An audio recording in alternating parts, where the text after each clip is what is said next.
Keir Starmer, I've got a challenge for you and the establishment. I am standing as the parliamentary candidate for Batley and Dewsbury. Come, stand against me. Let's see who wins. Starmer, I'm here. Let's come to Batley and Dewsbury. The battleground awaits you. A new independent movement has started. I want all of you to go back in your own areas, in your cities, in your local wards, in your constituencies, and support the independent people. Get these Labour MPs and councillors out at the next local and general elections. This story came out in the Morning Star this week. Ex-Labour councillors call elections conference. Former Labour councillors from across the country have called a conference to plan electoral opposition to the party's present warmongering. The initiative has been taken by many of the more than 100 local authority representatives who have quit the party in protest at Labour leader Sir Keir Starmer's all-out backing for Israeli aggression against Palestinians. People will never forget the initial shock of hearing Keir Starmer say Israel had the right to defend itself. Even though he tried to duck and dive, it is embedded in people's memories.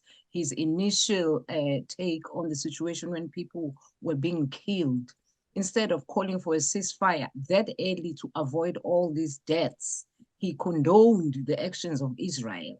Now they've tried to duck and dive to kind of talk about, they called for a semi-ceasefire, whatever. The truth of the matter is they are complicit in this war. They have encouraged Israel by giving Israel support. Not only have they given Israel support, the UK government and hundreds of companies are supplying Israel with arms, to actually kill Palestinians. So these are the messages that we will be saying in our doorsteps, in shops. We will never be free until Palestine is free. It was on those grounds that me, along with 10 councillors in Oxford, we resigned from the Labour Party.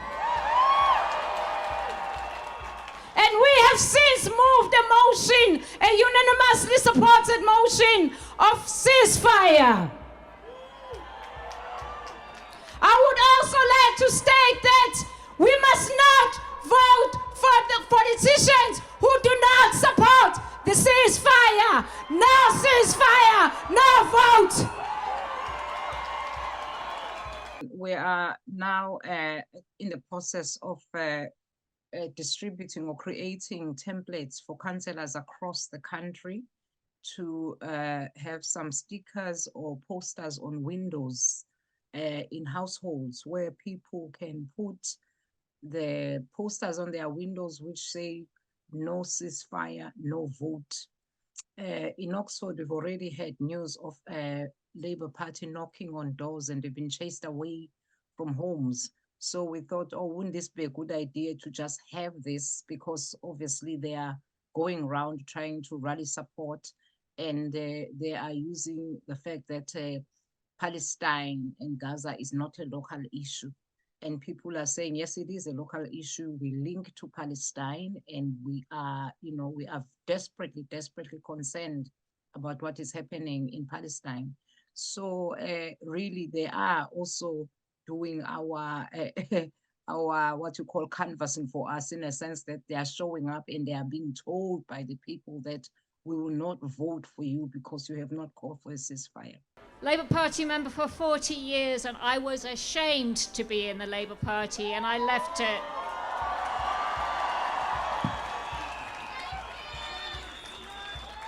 So where are our political leaders? None of them were voted in by the electorate. None of them were voted in by you. They are placeholders bought by international power brokers. Conservative Friends of Israel, Labour Friends of Israel, follow the money. They are friends with benefits.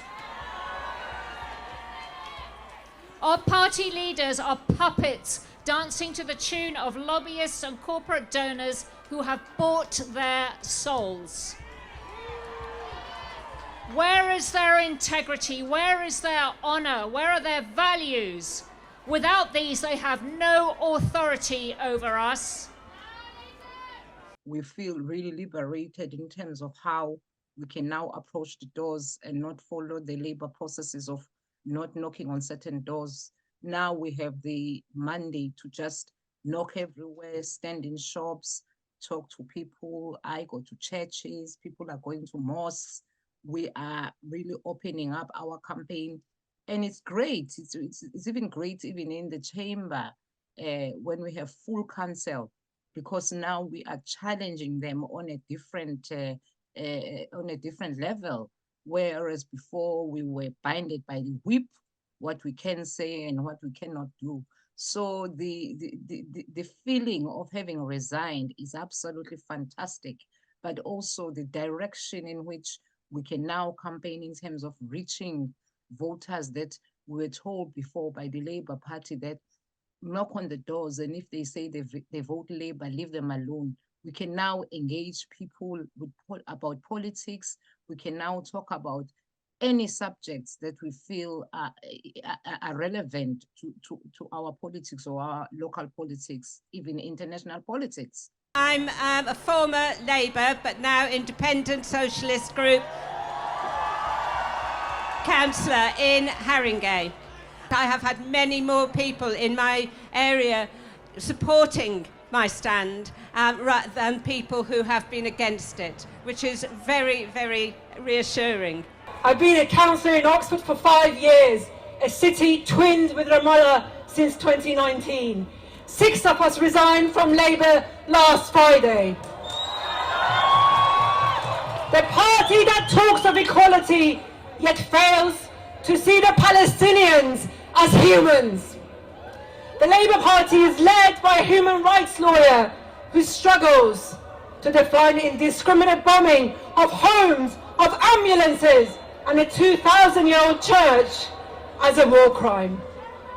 Together this year we will ensure that the ballot box becomes a powerful tool for change, a declaration that the world will not forget, and justice will ultimately prevail. 2024 will be an important year for all of us, and so it's time to bring the power back to the people, exactly where it belongs. It is no ceasefire, no vote. No ceasefire, no vote. No ceasefire. And let us never forget, the United Kingdom and our politicians are complicit in this genocide. And it's not only because they refuse to call for a ceasefire, it is because they are profiteering from the British weapons that are being used to slaughter Palestinians. And I'm not here just talking about Rishi Sunak, despicable as he is. I am also talking about my own constituency MP, Keir Starmer.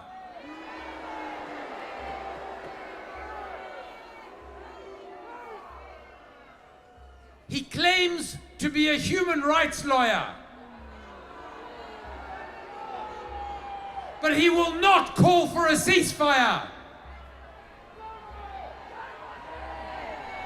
He claims to be a human rights lawyer, but he has been silent since the ICJ ruling. Keir Starmer